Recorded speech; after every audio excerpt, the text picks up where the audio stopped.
Hello दोस्त, नमस्ते, प्रणाम। मैं हूँ आपकी संगीत दुनिया 1984 और सारी बहनें आई हैं और आप लोग भर भर के सपोर्ट दीजिएगा, अपना आशीर्वाद प्यार दुला दीजिएगा। आप लोग के लिए बहुत ही प्यारा सा एक भजन लेके आए हैं जिसमें माँ अपने चार बच्चों को संभाल लेती है, मगर एक माँ को संभालने वाला चार बच्चे नहीं संभाल पाते हैं और माँ बाप को कौन कौन किस किस कंडीशन में जाना पड़ता है, उसी पे एक गीत है। आप लोग सुनिएगा, अपना आशीर्वाद प्यार दुला दीजिएगा।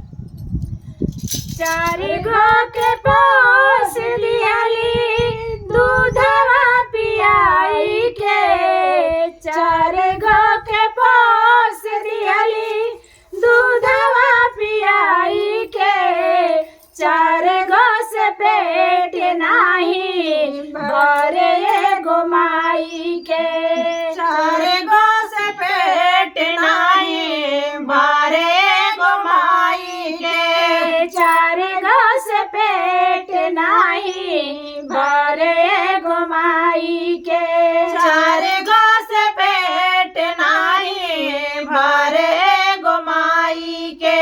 जेकर माई बाबू रहे मुहावा छिपाई के, कैसे होकर पाप काटी गंगा में नहाई के, कैसे होकर पाप काटी गंगा में नहाई के, कैसे होकर पाप काटी गंगा में नहाई के, कैसे होकर पाप काटी गंगा में नहाई के। सबका के भोग पारी कर्मा कमाई के, सबका के भोग पारी कर्मा कमाई के, चार गो से पेट नाही भरे एगो माई के, चार गो से पेट नाही भरे एगो माई के, चार गो से पेट नाही भरे एगो माई के, चार गो से पेट नाही भरे एगो माई के, चार गो से पोस दियाली दूधवा पियाई के, चार गो के पोस दियाली दूधवा पियाई के, चार गो से पेट नाही भरे एगो माई के, चार गो से पेट नाही भरे एगो माई के, चार गो से पेट नाही भरे एगो माई के, चार गो से पेट नाही भरे एगो माई के। जवन माई पूछे काहे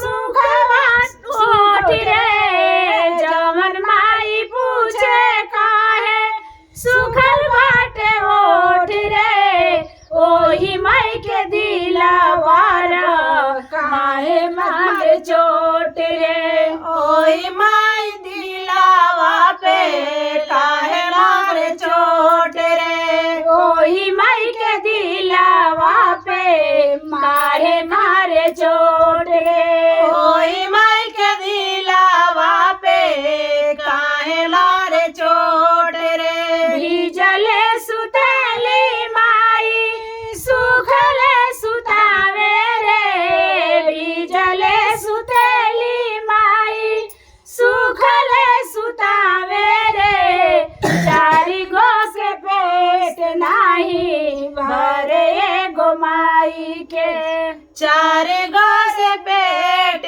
नाही भरे एगो माई के, चार गो से पेट नाही भरे एगो माई के, चार गो से पेट नाही भरे एगो माई के। अचरा ओढ़ा के माई दूधवा पियावेली, अचरा ओढ़ा के माई दूधवा पियावेली, याद कर बाबू तोहके गोदी में खिलावेली, याद कर माई याद कर बाबू तोहके गोदी में खेला याद कर बाबू तो के गोदी में खिलावेली। याद कर बाबू तुके गोदी में खिलावेली।